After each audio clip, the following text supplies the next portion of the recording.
বন্ধুরা, তোমরা যারা তোমাদের অমূল্য সময় দিয়ে আমার এই ভিডিওটা দেখছো, তাদের অসংখ্য ধন্যবাদ। তোমরা সবাই এভাবেই আমার পাশে থেকো।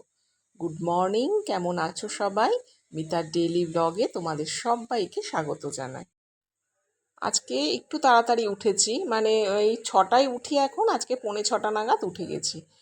মানে 6:45 উঠলে না কি হয় বলো তো, আস্তে আস্তে সব কাজগুলো করা যায়। 6:45 কেন, 5:30টায় উঠলেও মানে একদম ভিডিও করে এই করে আমি সব কাজগুলো ঠিকঠাক করে করতে পারি।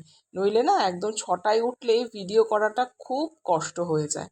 যাই হোক, মেন গেট খুলে এই যে দেখলাম, ঘুম থেকে উঠেই তো বৃষ্টি দেখলাম, ও মনটা তো পড়ে গেল। যাক, বৃষ্টিটা দরকার ছিল, কিন্তু তবুও বৃষ্টিটা হচ্ছে ঠিকই, কিন্তু গরম কমছে না, জানো তো। গরম আমার যেরকম গরম সেরকম গরমই লাগছে। হ্যাঁ, আগে প্রথমে যেরকম একটা তীব্র তাপ, মানে তাপ ছিল, সেই রকমটা নেই। যাই হোক, ফ্রেশ হয়ে এবার ভাতটা বসিয়ে দিয়ে তারপর চাটা করব। আর আজকে জানো, ঘুম থেকে উঠেই যখন জানলা দিয়ে দেখলাম বৃষ্টি হচ্ছে, তখন ছোটবেলার কথা খুব মনে পড়ে গেল। ছোটবেলায় মানে যখন স্কুলে পড়তাম, তখন এরকম যদি সকাল থেকে দেখতাম ভীষণ বৃষ্টি হচ্ছে, সেদিনকার স্কুলে যাওয়ার জন্য মানে এত আকুলি বিকুলি থাকতো। কারণ কি বলতো, রাস্তায় জল হবে, সেই জল পাড়িয়ে পাড়িয়ে স্কুলে যাব, স্কুলে গিয়ে সেখানে রেনিডে হবে, আবার জল পাড়িয়ে পাড়িয়ে বাড়ি আসবো। উফ, সেই আনন্দই আলাদা। কিন্তু এখন রাস্তায় যদি জল হয়, সেই জল পা দিতে এত ঘিন ঘিন লাগে, মনে হয় মানে মনে করি যে বয়সের কত পার্থক্য বলো। আমরা যখন ছোট ছিলাম তখন আমাদের অনুভূতিগুলো একরকম ছিল, এখন যখন আরও বড় হয়েছি, বয়স হয়েছে, তখন আমাদের অনুভূতিগুলো একরকম। তোমরা তো জানোই, তোমাদের দাদা ভাই পরপর দুদিন লাউ এনেছে। প্রথম লাউটা যেহেতু বলেছি ভীষণ ভালো ছিল, পরের একদিন বাদে আবার আরেকটা লাউ এনেছে। তো সেই লাউটা তো খুব একটা ভালো ছিল না, মানে একটু বীজ বীজ হয়ে গিয়েছিল, নরম ছিল কিন্তু বীজ বীজ হয়ে গিয়েছিল। তো ভাবলাম আজকে ওটা দিয়ে শুক্তো ডাল করে ফেলি, কারণ ওটা আমাদের বাড়ির সবাই মোটামুটি ভালোই খায়, আমি তো ভীষণই ভালো খাই। তো আজকে ওই আবার শুক্তো ডালই করলাম। উচ্ছেও ছিল, উচ্ছেও দিয়ে শুক্তো ডালই করলাম। তোমরা কে কে ভালো খাও? আর জানো না, আজকে আমার রান্না করতে গিয়ে ভীষণ মাথা গরম হয়ে গেছে। মাছ ভাজতে গেছি, কিন্তু মাছ মানে প্রত্যেকটা মাছ আমার আজকে ভেঙে ভেঙে গেছে। এত বিরক্ত লাগছিল, মাছ ভেঙে গেলে আমার ভীষণ বিরক্ত লাগে। এই যে ননস্টিকটাই কিন্তু ভাজিনি, এমনি যেই কড়াইগুলো আছে ওই কড়াইয়ে ভাজলাম, কিন্তু তাতেও ভেঙে গেছে। যাই হোক, কী করা যাবে, কিছু আর করার নেই। মাছের ঝোলও হয়ে গেছে, আর এখানে এখন ডিমের মামলেট করে নিয়েছি, পটল ভাজা করে নিচ্ছি। এটা আর খিচুড়ি তো হয়েই গেছে, নীলার দিকে ওই খিচুড়ি দেব, এখন পটল ভাজা আর ডিমের মামলেট এটা দিয়ে দিয়ে দেব। আর টিফিনে দিয়ে দিচ্ছি হলো লাউ শুক্তো ডাল, মাছের ঝোল আর পটল ভাজা। এই হচ্ছে আজকে ওর টিফিন। আর পেয়ারা তো আছেই, সেটা কোনো ব্যাপার নাই, ওটা তো থাকবেই এভরিডে। পেয়ারাটা যেহেতু সুগার আছে, পেয়ারাটা খাওয়া শুনেছি ভালো, আর ডাক্তারও বলছে পেয়ারাটা খাবেন। এই তো এনার্জিবাবুকে খেতে দিয়ে দিলাম। বন্ধুরা, আজকের ওয়েদারের তো কোনো কথা হবে না, দারুণ দারুণ ওয়েদার। নীলাদ্রি অফিসে বেরিয়ে গেল, তারপরে আমি পুজো দিলাম। তারপর থেকে মানে 8:20 থেকে প্রায় 9:45 পর্যন্ত আমি একটু মোবাইল সার্চিং করলাম, মানে আমি একটু রেস্ট নিলাম, সোজা কথা। মানে বেশ আয়েশ করে আজকের দিনটা কাটাবো। আমি তো জানি মেয়ে ঘুম থেকে উঠলেই বলবে মা খিচুড়ি করো। সত্যিকারের খিচুড়ি খাওয়ারই ওয়েদার, তো অবশ্যই খিচুড়ি করব। সেদিনকাও মেয়ে বলেছিল খিচুড়ি করার কথা, কিন্তু করিনি। তো আজকে করব খিচুড়ি। আর হলো তো এই 10টা নাগাদ গেলাম। আজকে তো ব্রেকফাস্ট তো করতে হবে, আলু দিয়ে আর ডিম দিয়ে ঝুড়ি করলাম, করে তারপরে আটাটা মেখে রাখলাম, ওই রুটি দিয়ে খাবো আর কি। মেয়েও ভালোবাসে এটা, আমিও ভালোবাসি। আর এখানে কেন দাঁড়িয়েছি জানো তো, ওই যে আমার পেঁপে গাছটা রয়েছে না, পেঁপে গাছটার জন্য বড় চিন্তা হচ্ছে। প্রত্যেকবার বর্ষাকালে একটা করে পেঁপে গাছ তো হয়, আর বর্ষার সময় এই জল উঠে না পেঁপে গাছগুলো নষ্ট হয়ে যায়।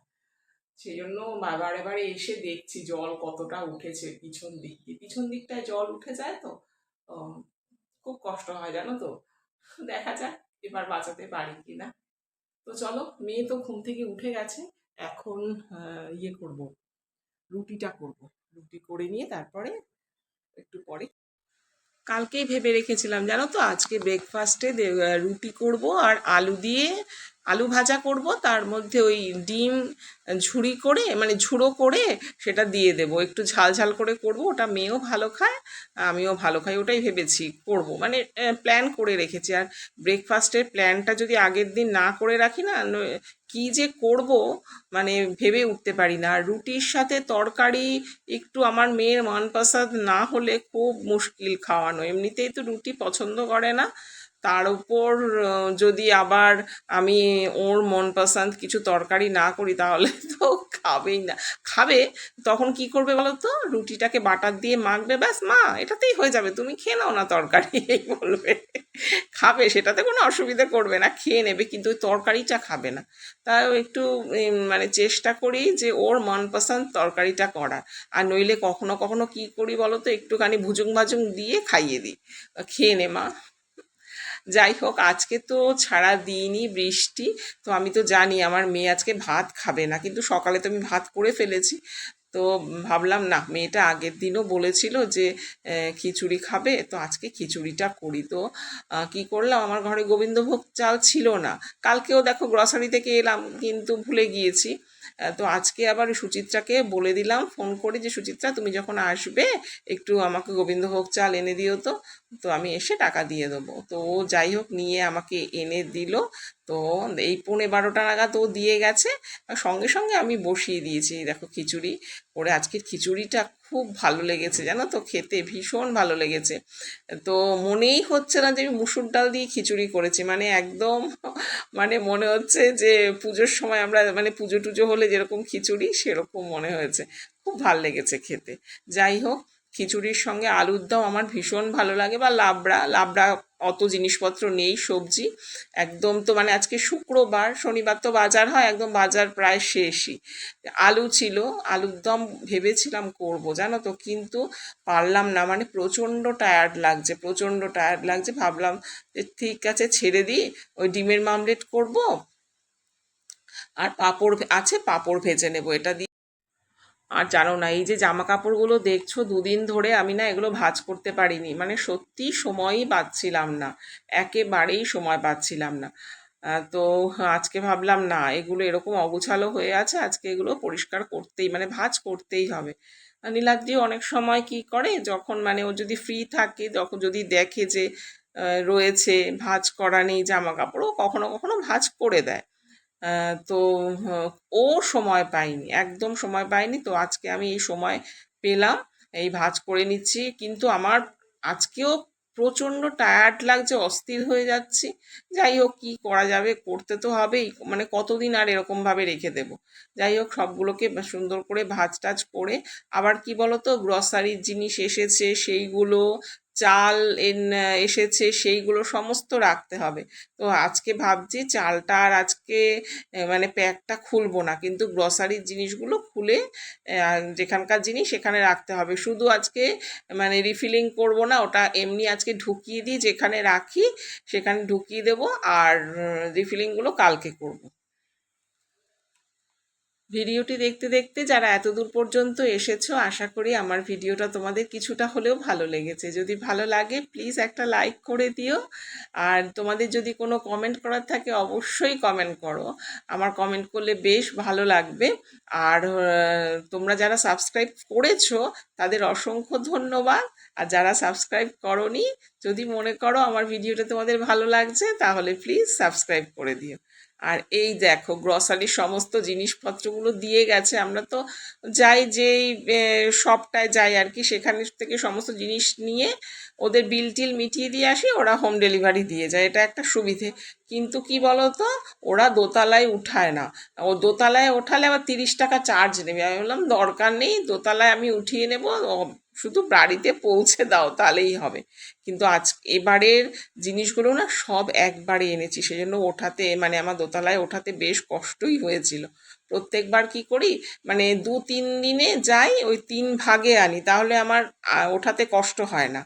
তো এবার একবারে সব নিয়ে এসেছে, তো এবার একটু সত্যিই কষ্ট হয়েছে, ঘাড় ফাড়ে বেশ লেগেছে, আর এমনিতেই তো আমার স্পন্ডিলাইটিস আছে, তো এবার একটু বেশি রিস্ক হয়ে গেছে, আর কি করা, কিছু করার নেই। এখান থেকে আবার কিছু কিছু জিনিস আমার ইউজও হয়ে গেছে, এখান নিয়ে ইউজও হয়ে গেছে, কারণ এটা কালকে বিকেলে দিয়ে গিয়েছিল। তো কালকে আর তো ঠিকঠাক রাখা হয়নি, আজকেই রাখছি। এই যে সমস্ত এখানে রেখে দিয়েছি, এবার আলমারির মধ্যে যেখানে রাখছি ওই যে ওই আলমারিটায় তুলে রাখবো। পরে মানে কালকে সব কৌটোয় সব যেখানে জিনিস সেখানে ভরে রাখবো। আর এই বর্ষাকালে দেখবে ফ্লোর ক্লিনারটা আছে, ওই ফ্লোর ক্লিনারগুলো না ভীষণ লাগে, মানে এমনি সময় তো দেওয়া হয় যখন ঘর মোছা টোছা হয়, কিন্তু বর্ষাকালে মানে প্রতিদিনই দিতে বলি আমি ওকে, যে প্রতিদিনই একটু ফ্লোর ক্লিনারটা দিয়ে দাও, নইলে একদিন বাদে একদিন দেয়। কিন্তু আগের মাসে যে ফ্লোর ক্লিনারটা এনেছিল সেটা না ভীষণ গন্ধটা ডার্ক ছিল। অত ডার্ক গন্ধ আমার একদম, আমি একেবারে সত্যি সহ্য করতে পারি না। তো এবার বলেছি রক্ষা করো, এই ফ্লোর ক্লিনার নিও না। আমি আমার যেই লাইজল নাও, লাইজল নিই, ওটার থেকে মানে লাইজলের থেকেও যদি আমি কোনো হালকা মানে সেন্টওয়ালা ফ্লোর ক্লিনার পাই তাহলে আমি সেটা নেব, মানে আমি গন্ধটা একদম সহ্য হয় না। আমার হচ্ছে আসল কাজ জীবাণুটা মরলেই হলো। যাই হোক, দেখেই নিলে আজকের আমাদের লাঞ্চ মেনু তো একদম সত্যি জমে গেছে। তো এর মধ্যে যদি একটু আলু দম বা মানে লাবড়া হতো তাহলে তো আরো জমে যেত, কিন্তু কিছু করার নেই, আজকে ওইগুলো দিয়েই খেতে হলো, কারণ আর পারছিলাম না। যে সকালে দেখো একবার রান্না করেছি, আবার এক মাঝখানে 1:45 করলাম, আবার বিকেলবেলা নীলাদ্রি বলল যে মানে আজকের থেকে ও রাত্রিবেলা হচ্ছে আবার কেনোয়ার খিচুড়ি, অল্প কেনোয়ার খিচুড়ি, আবার অল্প একটু ওটস, মানে ওটসটা তো যেহেতু সহ্য করতে পারে না, কিন্তু ডাক্তার বারে বারে ভাত খেতে বারণ করছে, তো সেই জন্য বলল আমাকে 2টো খিচুড়ি আবার করে দেবে। তাহলে বলো, তাহলে কতবার করে রান্না করতে হচ্ছে। তো এখন আমি ভেবেছি সকালে যখন আমি কেনোয়ার খিচুড়িটা করব তখন একটু বেশি করে করে রাখবো, যাতে বিকেলে ওটা কিছুটা হয়ে যায়, তা কারণ বিকেলে আবার ওটস দিয়ে আবার তো খিচুড়ি বানাতে হবে। তো এতগুলো না সত্যি সম্ভব হচ্ছে না, পারছি না। তো চলো বন্ধুরা, আজকের মতো এইটুকুনি, টাটা।